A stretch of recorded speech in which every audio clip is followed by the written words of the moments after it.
बिस्मिल्लाहिर्रहमानिर्रहीम। हमारे गांव में एक झगड़ा हुआ और जिरगा बैठा। फैसला ये निकला कि बदले में मेरी बेटी को दुश्मन की घरवनी में दिया जाए।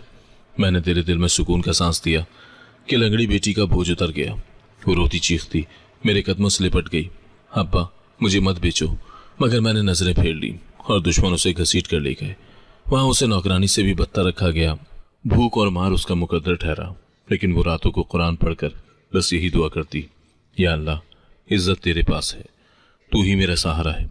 बरसों के बाद जब मैं अपनी जमीन के कागजात बचाने के लिए सरकारी दफ्तर में जलील खड़ा था, अचानक सब एहतराम से खड़े हो गए। जब सामने वही लड़की, मेरी बेटी, कमिश्नर की कुर्सी पर बैठी तो मेरी आंखें फट पड़ी। उस दिन का सूरज वैसे ही निकला जैसे हर रोज निकलता है। गांव की गलियां धूल से भरी थीं और मेरे हाथ में वही पुराना कुदाल था जिससे मैं परसों से जमीन खोदता आया था। शाम का वक्त था, मैं खेतों से वापस लौट रहा था कि अचानक घर के अंदर से चीखने की आवाज आई। दरवाजा जोर से बंद हुआ और कदमों की दौड़ की आवाज मेरे कानों से टकराई। मैं घबरा कर अंदर दाखिल हुआ तो सामने का मंजर देखकर साकत हो गया। मेरा बेटा, मेरा लख्ते जिगर, मेरा वारिस फर्श पर घुटनों के बल बैठा, मेरे कदमों से लिपटा हुआ, आंसुओं से तर चेहरा लिए रोता जा रहा था। उसकी हिचकियां रुकने का नाम नहीं ले रही थी।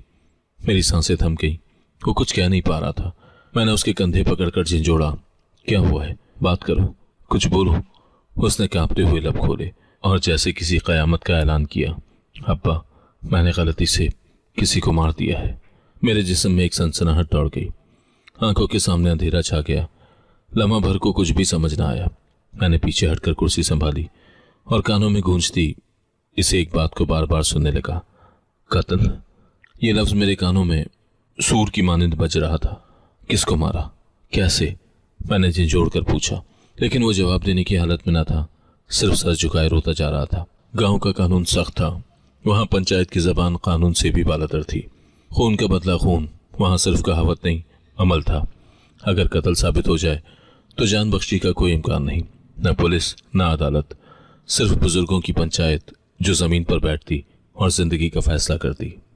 मैंने पलक झपकने में फैसला कर लिया, बेटा सुनो मेरी बात, अभी इसी वक्त घर से निकल जाओ, दूर निकल जाओ, जहां कोई तुम्हें पहचान न सके। किसी रिश्तेदार के यहाँ, किसी और गांव, शहर, जंगल, पहाड़, जहां भी जा सकते हो चले जाओ, लेकिन यहां न रुकना। उसने मेरी तरफ देखा, आंखों में बेयकीनी थी। अब्बा, आप मुझे भगा रहे हैं? मैंने उसके कंधे पर हाथ रखा। हाँ, मैं तुम्हें बचा रहा हूं। पंचायत बैठेगी और तुम्हारी जान जाएगी। मैं ये बर्दाश्त नहीं कर सकता। उसने मेरे गले लगकर रोना शुरू कर दिया। मेरी कमीज भीग चुकी थी। मुझे माफ कर दें अब्बा, मैंने जानबूझकर नहीं किया, बस अचानक हो गया। मैं सिर्फ लड़ रहा था और वो मर गया। मैंने उसके बालों में हाथ फेरा। बस अब खामोश हो जाओ, रोना बंद करो और निकल जाओ। मैं पंचायत का सामना करूंगा। मेरे दिल में एक अजीब सा तूफान बरपा था, जैसे पूरे जिस्म में आग जल रही हो। मैं जानता था गांव वाले ये बात बर्दाश्त नहीं करेंगे। अगर बेटा उनके हाथ आ गया तो उसका अंजाम संगीन होगा, लेकिन अगर वो बच जाए तो शायद किसी तरह बात जुर्माने या सुलह पर आ जाए। मैं जानता था पंचायत सिर्फ मौजूद शख्स पर फैसला सुनाती है। अगर बेटा सामने ना हुआ तो शायद हमारी इज्जत बच जाए। अब्बा, मुझे कहाँ जाना चाहिए? उसने मेरी आंखों में झांक कर पूछा। जहां कदम ले जाए वहां जाना। बस ये घर, ये गांव, ये इलाका फौरन छोड़ दो। मेरे पास वक्त नहीं है, मैं तुम्हें रुपया भी नहीं दे सकता। रास्ते में जो भी मिले उसे अल्लाह का बंदा समझकर दुआ लेना। मैंने दरवाजा खोला और उसके सर पर आखिरी बार हाथ फेरा। जा बेटा, और दुआ करना कि तेरे पीछे तेरा बाप भी जिंदा रह सके। वो तेजी से निकला जैसे हवा के झोंके में लिपट गया हो। दरवाजा बंद हुआ और मैं तन्हा रह गया। दीवार से टीक लगाकर जमीन पर बैठ गया। आंखों से आंसू न निकले, लेकिन दिल फटने को था। मेरी दुनिया बदल चुकी थी और मैं सिर्फ एक लम्हे में सब कुछ खो चुका था। कमरे में एक खामोशी तारी थी। सिर्फ घड़ी की टिक टिक सुनाई दे रही थी, जो जैसे वक्त की गवाही दे रही हो। मैं जानता था अब पंचायत बैठेगी, सवाल उठेंगे, इल्जाम लगेंगे, और मैं एक बाप बनकर नहीं, एक मुजरिम का बाप बनकर सामने जाऊंगा। सुबह होने से पहले ही गांव की फिजा बदल चुकी थी। वो खामोशी जो रात भर मेरे घर में छाई रही अब पूरे गांव में फैल चुकी थी। लेकिन ये खामोशी तूफान से पहले का सकूत थी। मेरे बेटे के फरार की खबर बिजली की तरह फैल गई। गांव के हर नुक्कड़ पर लोग इसी बारे में बात कर रहे थे। कुछ लोग कहते कि लड़का बहादुर था, कुछ उसे कातिल कहते, लेकिन सबसे ज्यादा गुस्सा मकतूल के खानदान में था, जिन्होंने सुबह होते ही पंचायत का मुतालबा कर दिया। दोपहर के करीब गांव के बीचों बीच बरगद के दरख्त के नीचे वो पंचायत जमा हुई जिसका खौफ मैं रात भर अपने सीने में दबाए बैठा था।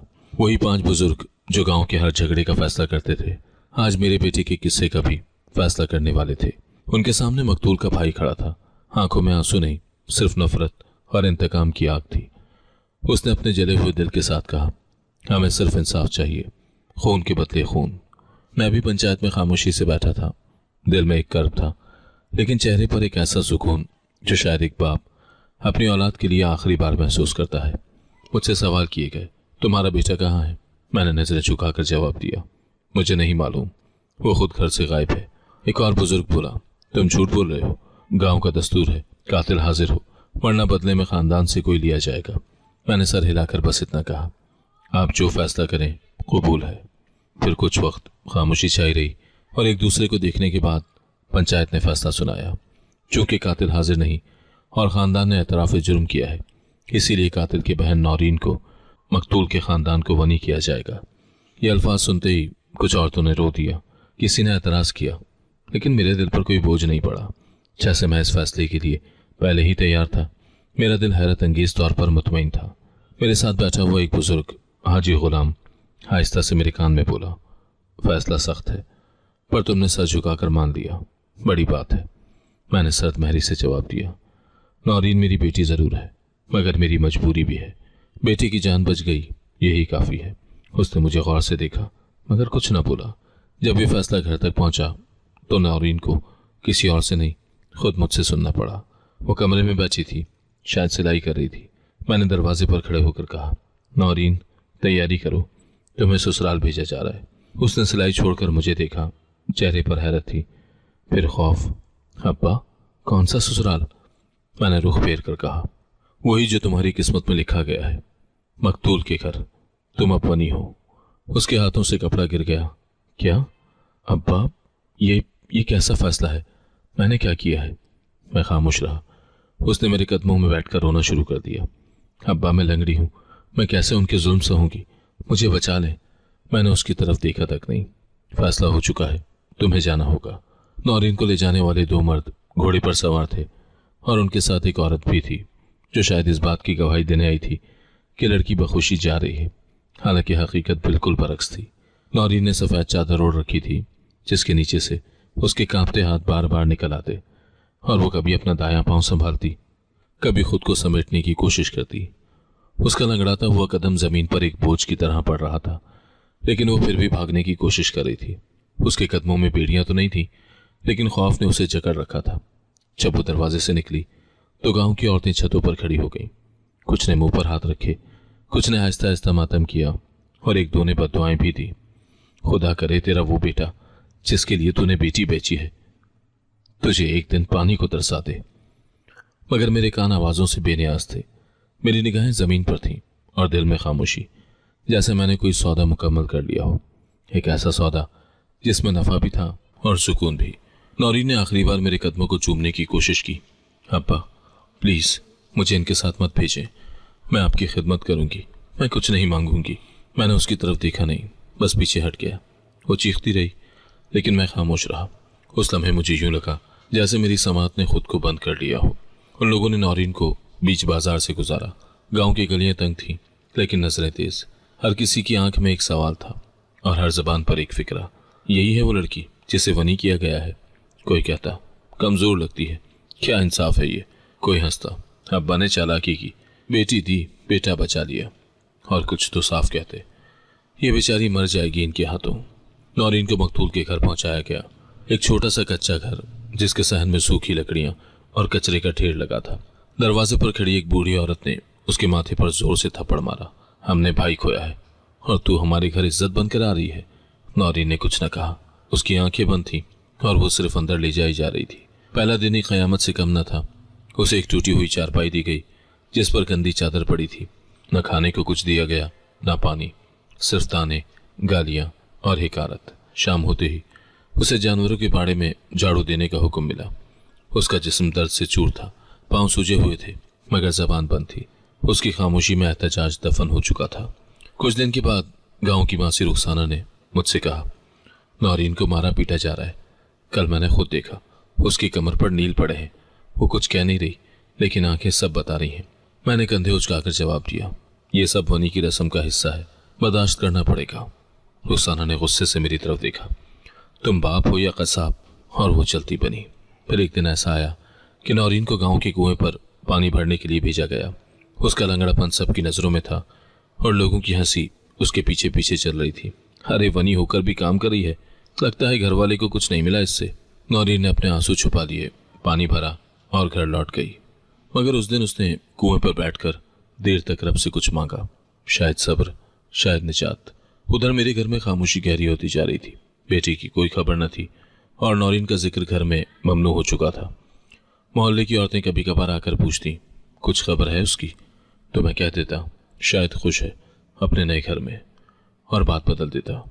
मेरी बीवी कभी बोलती नहीं थी, बस चुपचाप आंगन में बैठकर जमीन को तकती रहती। नौरीन के कपड़े अब भी पेटी में पड़े थे, लेकिन उन पर अब धूल जम चुकी थी। कुछ हफ्ते के बाद नौरीन की सास ने उसे कपड़े धोने का हुक्म दिया। 2 दिन की बारिश के बाद सारा आंगन कीचड़ से भरा हुआ था। नौरीन घुटनों के बल झुककर बर्तन और कपड़े धोती रही। उसका जिस्म थक चुका था, मगर हाथ रुकते नहीं थे। उसके हाथों की उंगलियां जख्मी हो चुकी थी, मगर उसने चीखना नहीं सीखा था। उधर गांव में एक शादी हो रही थी। लोग खुश थे, ढोल बज रहे थे। मैं भी मधु था। मैंने सफेद कपड़े पहने, दाढ़ी में तेल लगाया और पंचायत के बुजुर्गों के साथ जा बैठा। किसी ने शराब की बोतल निकाली, किसी ने हुक्का जलाया। सब हंस रहे थे और कोई कह रहा था, तुमने वही किया जो हर समझदार बाप करता। एक बेटी गई, लेकिन नस्ल बच गई। और मैं हंस दिया, जैसे मेरी कामयाबी का जश्न मनाया जा रहा हो। लेकिन उस रात मैं वापस आया तो मेरी बीवी दरवाजे पर बैठी थी। उसने मेरे चेहरे पर देखा और बस एक बात कही, तुमने नौरीन को नहीं बेचा, तुमने बाप कहलाने का हक बेच दिया है। मैंने कोई जवाब न दिया। अंदर जाकर चारपाई पर लेटा और छत को घूरने लगा। मेरी बेटी अब किसी के हुक्म की गुलाम थी और मैं अब अपने ही सुकूत का कैदी। घर का दरवाजा मुसलसल बजाया जा रहा था। मैं सहन में पानी के घड़े के साथ टेक लगाए आंखें बंद किए बैठा था, लेकिन दिल की बेचैनी उस आवाज से कई गुना ज्यादा थी। जब दरवाजा खोला तो गांव का करीम दीन खड़ा था। उसकी आंखों में कुछ बताने की हिचकिचाहट थी, लेकिन अल्फाज तेज निकले। हाजी साहब, आपका बेटा कल रात जुए के अड्डे पर देखा गया। हाथ में शराब की बोतल थी और जबान में जहर। लोगों को गालियां दे रहा था और कह रहा था कि अब्बा की जमीन मेरी है, जो चाहे करूंगा।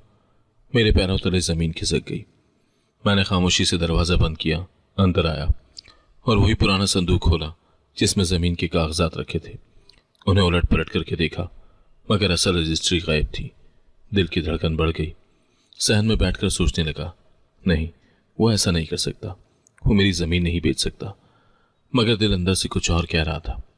अगले दिन थाने जाना पड़ा, जहां पता चला कि जमीन किसी जफर बलोच के नाम ट्रांसफर हो चुकी है। जब मैंने रजिस्ट्री देखी तो दस्तखत मेरे जैसे थे, मगर वो मेरे नहीं थे। एक सिपाही बोला, आपके बेटे ने अपने बाप के दस्तखत करके ये जमीन बेची है। अब तो नया मालिक भी कब्जा ले चुका है। मैंने सिपाही से पूछा, मेरे बेटे को पकड़ेंगे? वो हंसा, उसका कोई आता पता ही नहीं। बेचने के बाद रकम लेकर शहर चला गया। अब ना घर है, ना पता, ना ही नंबर। मेरे हाथों से फाइल छूट गई। मैं बाहर निकला तो सूरज आंखों को चुभने लगा। मेरी कमर पहले से ज्यादा झुक गई थी। वापसी पर रास्ते में गांव के बच्चों का एक गिरोह मेरे सामने आया। उनमें से एक बोला, चाचा जी, आपका बेटा तो बड़ा बादशाह निकला, सब कुछ बेचकर शहर निकल गया। और बाकी हंसने लगे। मैं खामोशी से सर झुकाए गुजर गया। गांव में मेरा नाम अब इज्जत के साथ नहीं, हमदर्दी या तमस्खुर के साथ लिया जाता था। बीवी ने दरवाजा खोला, मेरी हालत देखी तो कुछ ना पूछा, बस चारपाई पर बैठकर सर पकड़ लिया।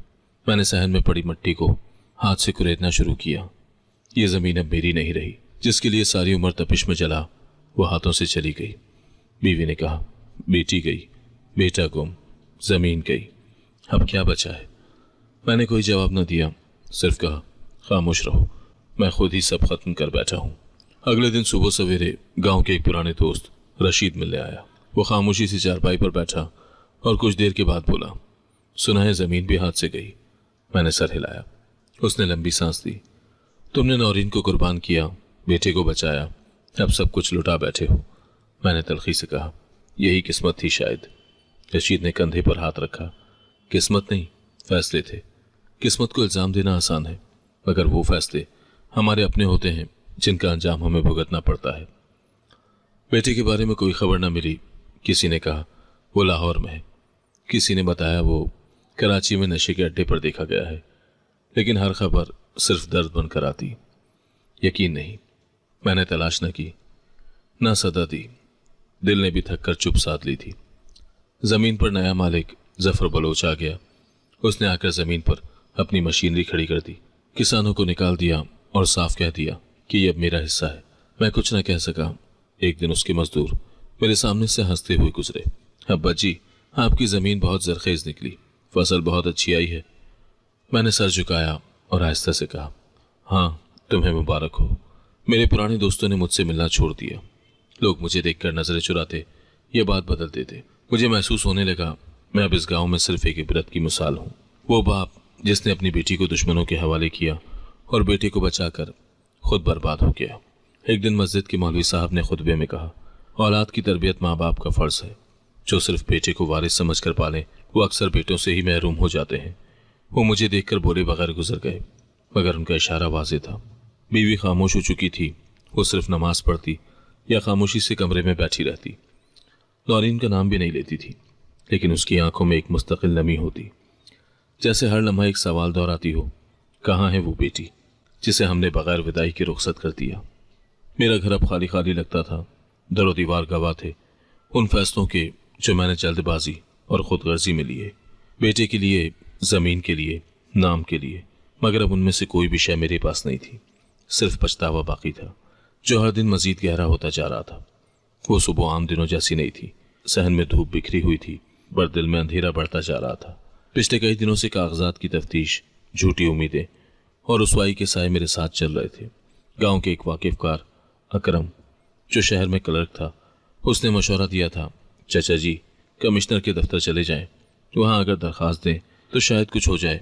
जाली दस्तखत केस अक्सर वो खुद देखते हैं। मैंने झाड़ झंगाड़ में पड़ी अपनी पुरानी जूती निकाली, कंधे पर चादर डाली और शहर के लिए निकल खड़ा हुआ।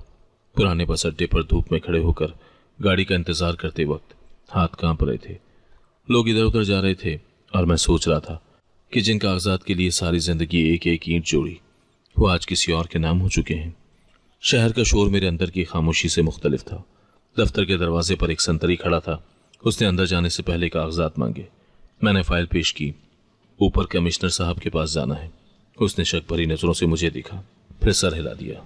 3री मंजिल, कमरा नंबर 5, लेकिन जल्दी करो, साहब मसरूफ होते हैं। मैं सीढ़ियां चढ़ते हुए हाँफने लगा। एक एक कदम जैसे माजी की किसी परछाई पर पड़ रहा था। आखिर दरवाजे के बाहर पहुंचकर सांस संभाला और दस्तक दी। अंदर से एक मुलाजिम निकला। क्या काम है? मैंने फाइल थमाते हुए कहा, कमिश्नर साहब से मिलना है, जमीन का झगड़ा है, बड़ी ज्यादती हुई है। वो अंदर गया और चंद लम्हे के बाद वापस आकर बोला, चलें, साहब फारिग है। दरवाज़ा खुला, मैं अंदर दाखिल हुआ, लेकिन जो मंजर सामने था वो किसी बिजली के झटके से कम न था। सामने कुर्सी पर मेरी बेटी नौरीन बैठी थी। वही नौरीन जिसे मैंने कभी काबिल ही नहीं समझा, वही जो मेरे लिए सिर्फ एक लंगड़ी लड़की थी। उसके चेहरे पर अब वक़ार था, लिबास में तमकनत और अंदाज में दबदबा। वो असिस्टेंट कमिश्नर की कुर्सी पर विराजमान थी और मैं एक थका हारा बोसीदा कपड़ों में बाप उसके सामने खड़ा था। मेरे कदम वहीं जम गए जैसे जमीन जकड़ चुकी हो। जबान खुश्क हो गई, आंखें नम। वो नजर उठाकर मेरी तरफ देख रही थी और मैं नजरें चुरा रहा था। एक लम्हे की खामोशी ने सदियों का सफर तय किया। फिर उसने धीरे से कहा, आप बैठ जाएं। उसकी आवाज में न नरमी थी न सख्ती, बस एक फर्ज की अदायगी थी। मैं धीरे से कुर्सी पर बैठ गया। फाइल मेरे हाथ से फिसल कर मेज पर जा गिरी। उसने फाइल उठाई, वर्क उलट पलट किए और कहा, यह आपके बेटे ने जाली दस्तखत करके बेची। मैंने सर हिलाकर असबात में जवाब दिया। फिर कुछ बोल ना सका। उसने मजीद सवालात किए और मैं जवाब देता रहा। वो हर बात को नोट करती गई जैसे एक जिम्मेदार अफसर करती है। उसके चेहरे पर न कोई जाती तलखी थी न जज्बाती लफ्जिश। दफ्तर के बाहर एक क्लर्क ने झांक कर कहा, साहब, एक और फाइल आई है, दस्तखत करने हैं। नारी ने फाइल एक तरफ रखी। रख दो, बाद में देखूंगी। फिर वो मेरी तरफ मुतवज्जह हुई। आपके पास कोई सबूत है कि जमीन आपकी है? मैंने कपड़ों की अंदरूनी जेब से एक पुराना रजिस्ट्री पेपर निकाला जिस पर मेरा असल दस्तखत था। ये पुराना है, लेकिन मेरा असल दस्तखत यही है। उसने कागज लेकर बगौर देखा, फिर जारी दस्तखत से मवाजना किया। उसके चेहरे पर पहली बार हल्की सी जुम्बिश आई। शायद उसने अंदर कुछ महसूस किया। या माजी की कोई परछाई नजर आई, ये मामला मैं खुद देखूंगी। आप 2 दिन बाद आकर रजिस्ट्री सेक्शन से राब्ता करें। उसने फाइल बंद की और सामने रख दी। मैं खामोशी से उठा, कदम पीछे हटाते हुए दरवाजे की तरफ बढ़ा। उसने एक बार फिर कहा, चचा जी। मैं रुका, उसकी तरफ मुड़ा और देखा। उसकी आंखों में एक हल्की सी नमी थी, पर आवाज में ठहराओ, जाएं और अपना ख्याल रखें। मैंने कुछ कहना चाहा, लेकिन जबान ने साथ ना दिया। दरवाजे से बाहर आया तो हवा में नमी थी, शायद बारिश होने वाली थी, या शायद दिल की जमीन अब भीगने को थी। दफ्तर से निकलने के बाद भी मेरे कदम दरवाजे से आगे ना बढ़ सके। गर्दन झुकी रही और अंदर एक अजब सी कशमकश थी। बेटी ने जो सलूक मेरे साथ किया वो किसी अदालत या कानून से बढ़कर था। मैं बेंच पर बैठा रहा, जैसे वक्त ने मुझे मफलूज कर दिया हो। अचानक एक चपरासी करीब आया और बोला, साहब ने बुलाया है, दोबारा अंदर, आपको कुछ कहना चाहती हैं। मैं दोबारा दरवाजे तक पहुंचा। धड़कन तेज हो चुकी थी। दरवाजा खुला तो वही चेहरा सामने था, मगर अब वो सरकारी अफसर नहीं, बेटी लग रही थी। उसने खुद की कुर्सी से उठकर मुझे अपने सामने बिठाया, पानी का गिलास थमाया और कहा, अब्बा खैरियत है। ये जुमला मामूली नहीं था। एक ऐसा शख्स जो अपनी बेटी से आंख भी न मिला सका था, उससे आज खैरियत पूछी जा रही थी। मैंने पानी पिया, हाथ कांप रहे थे। कुछ बोलने की कोशिश की, मगर आवाज गले में फंस गई। आखिरकार हिचकियों के साथ बस यही निकल सका, बेटी माफ कर दे मुझे।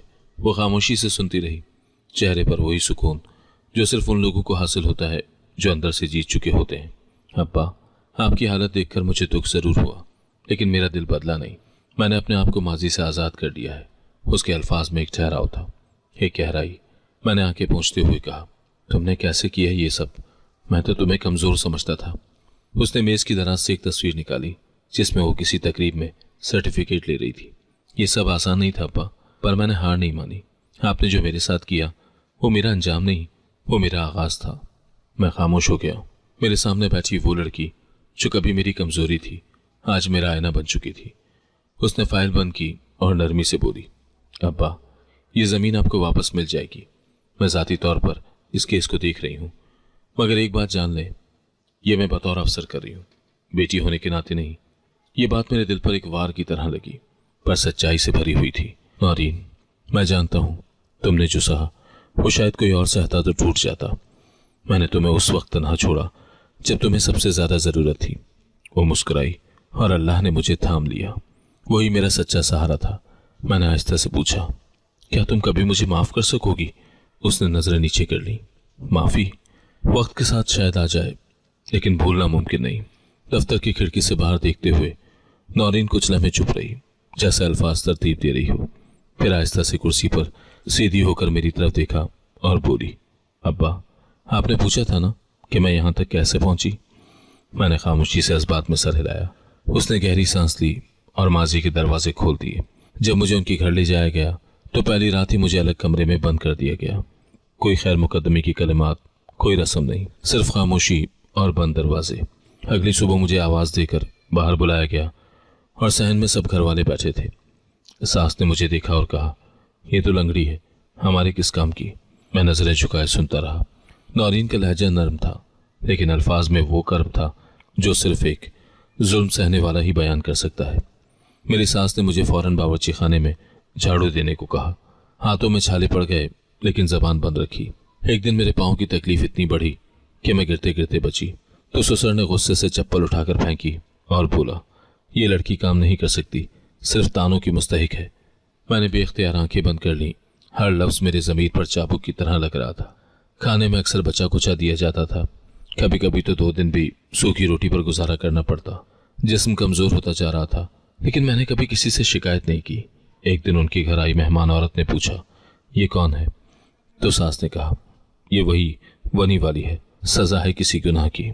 नौरीन कुछ लम्हे के लिए रुकी, शायद आंखें खुश कर रही थी, फिर बोली, मैं रोज रात को आसमान देखती और अल्लाह से दुआ करती, या अल्लाह मुझे यहां से निकाल दे। मेरी कोई उम्मीद नहीं, लेकिन तेरा दर बंद नहीं होता। मैंने थोड़ी हिम्मत करके पूछा, फिर तुम्हारे शौहर का क्या हुआ?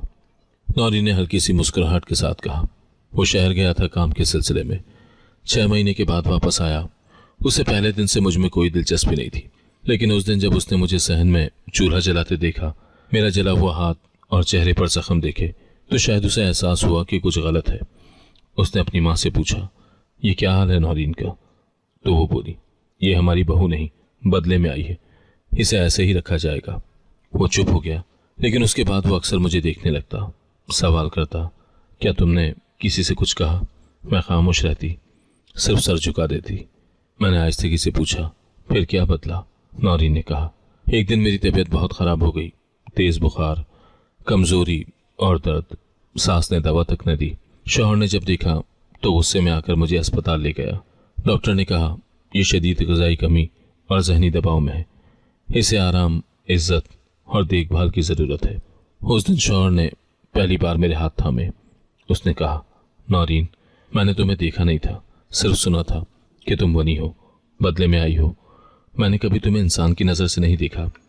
आज मुझे लगता है मैं खुद जालिम बन गया था। मेरे दिल पर जैसे किसी ने वज़नी पत्थर रखा हो। वो लड़का जिससे मुझे डर था वो इंसान निकल आया, और मैंने अपनी बेटी को बगैर एक बार पीछे देखे बेच दिया।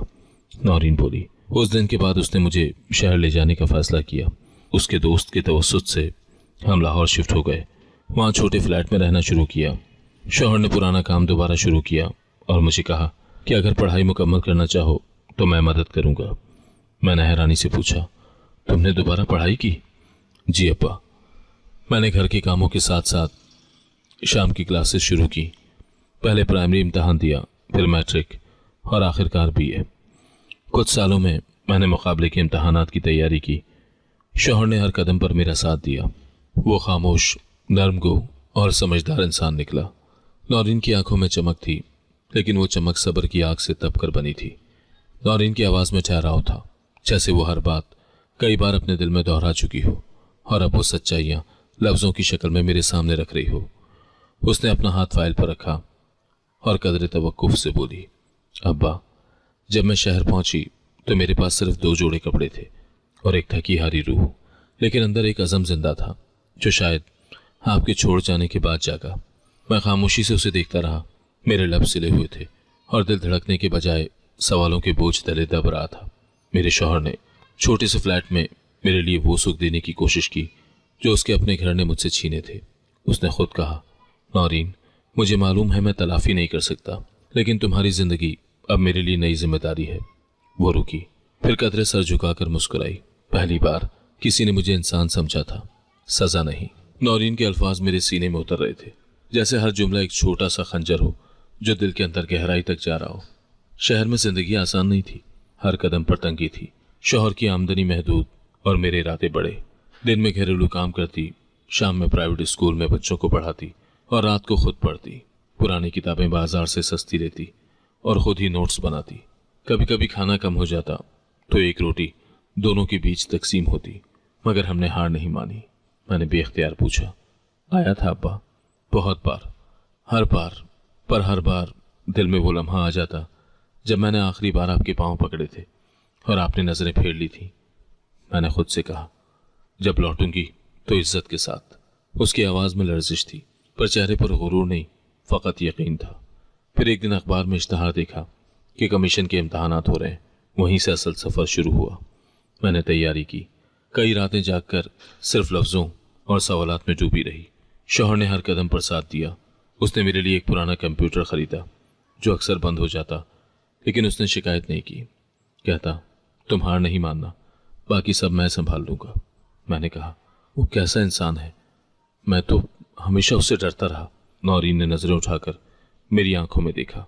वो इंसान था अब्बा, सिर्फ इंसान। जिसने तकलीफ दी उसने नरमी से मदावा किया। उसके लिए मैं दुश्मन की बेटी नहीं, सिर्फ उसकी बीवी थी। मैं सर झुकाकर बैठा रहा। दिल में एक बोझ सा बढ़ता जा रहा था। इम्तहान दिया और पहली बार नाकामी हुई। दिल टूटा, लेकिन शौहर ने कहा, एक बार और कोशिश करो, अल्लाह देख रहा है। मैंने दोबारा तैयारी की और दूसरी बार मैंने कामयाबी हासिल की। उस दिन जब नतीजा आया मैंने सजदा किया और शौहर ने कहा, आज मेरी बीवी सरकारी अफसर बन गई। दफ्तर के कमरे में एक गहरी खामोशी तारी हो गई। मैंने अपना हाथ मेज पर रखा, जैसे सहारा लेना चाहता हूँ। नौरीन बोली, जब पोस्टिंग की फहरिस्त आई और इस जिले का नाम आया तो मैं चंद लम्हे के लिए साकत हो गई। यही वो जगह थी जहाँ से सब छीन लिया गया था और अब मैं वहीं अफसर लगने जा रही थी। मैं डरी नहीं, मैं लौटना चाहती थी, लेकिन इस बार अपनी मर्जी से, अपने फैसले से। मैंने आहिस्ता से पूछा, तुमने मुझे क्यों संभाला?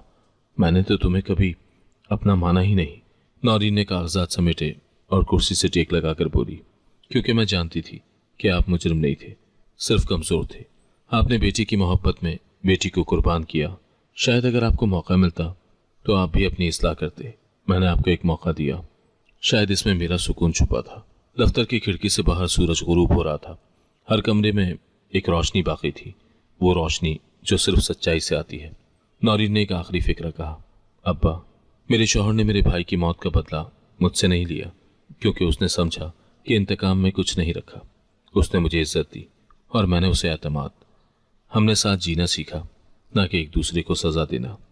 मैं कुछ कह न सका। उसका हर जुमला मुझे मेरे खिलाफ गवाही देता हुआ लग रहा था, मगर फिर भी मैं उसे सुनता रहा। शायद इसी में मेरी निजात थी।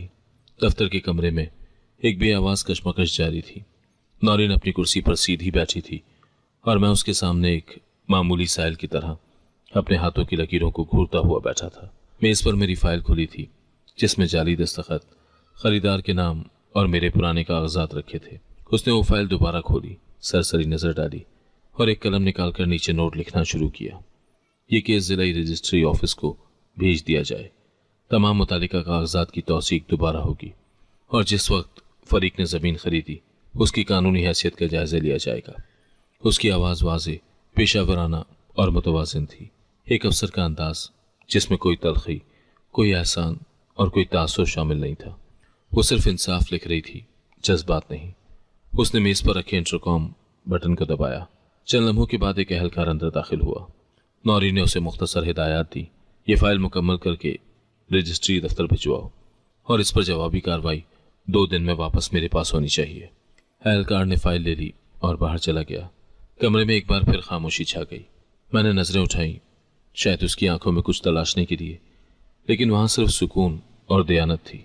वो अब एक अफसर थी, न सिर्फ मेरे लिए बल्कि इस निज़ाम के लिए, बल्कि उस निज़ाम के लिए भी जिसका वो अब एक अहम सुतून बन चुकी थी। मैंने आहिस्ता से कहा, बेटी, तुमने मेरे लिए जो किया शायद मैं उसके काबिल नहीं हूं। वो बोली नहीं, सिर्फ मेरी तरफ देखा, एक ऐसी निगाह से जिसमें नाउमीदी न थी मगर कोई खास जज्बा भी नहीं था, जैसे कोई पुराना बाप खामोशी से बंद कर दिया गया हो।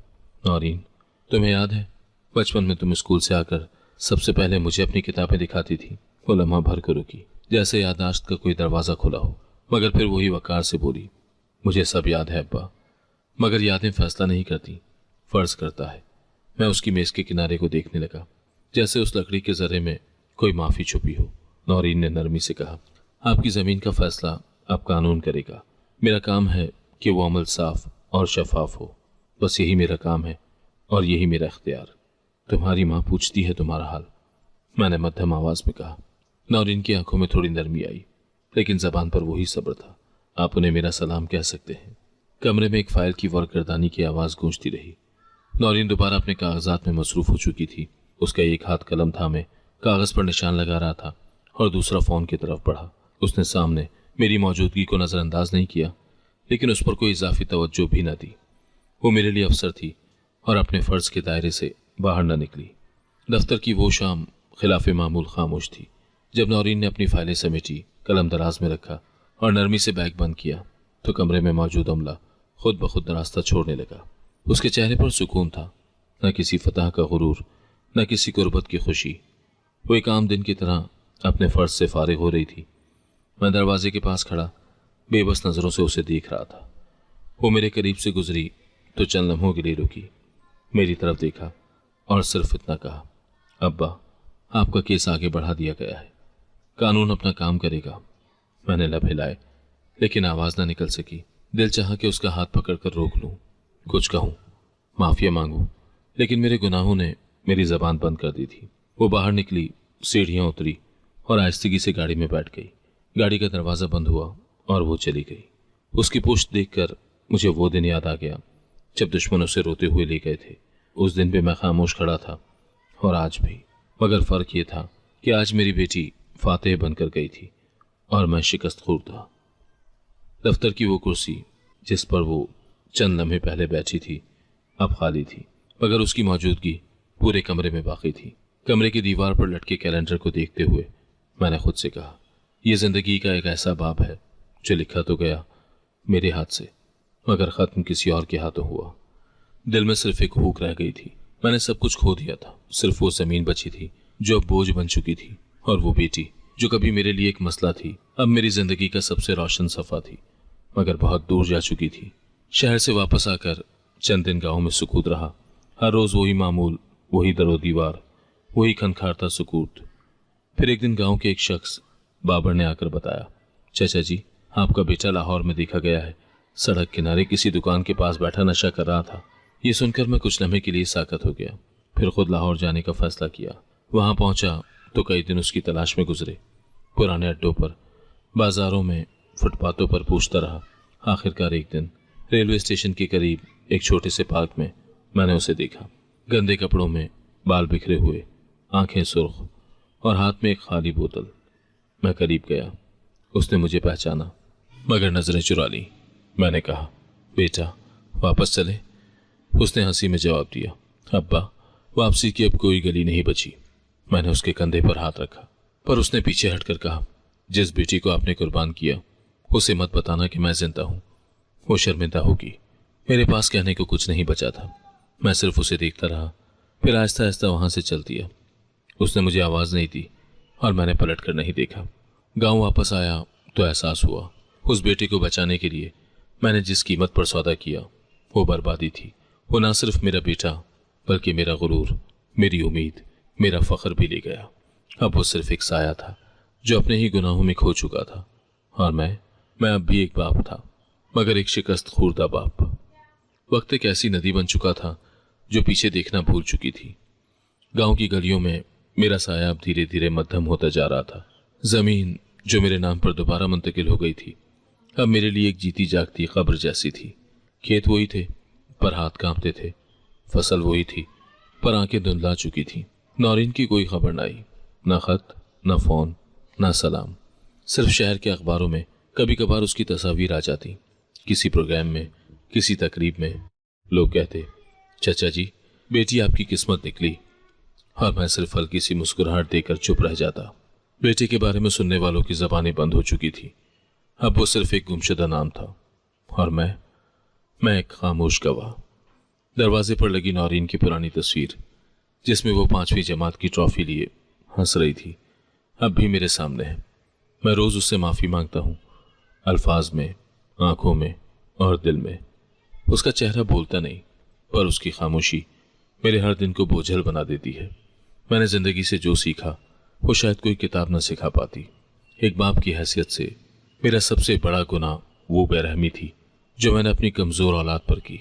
और आज जब सब कुछ मेरे पास है तो दिल में सिर्फ एक खला है, वो बेटी जो सब कुछ देकर भी खामोशी से चली गई।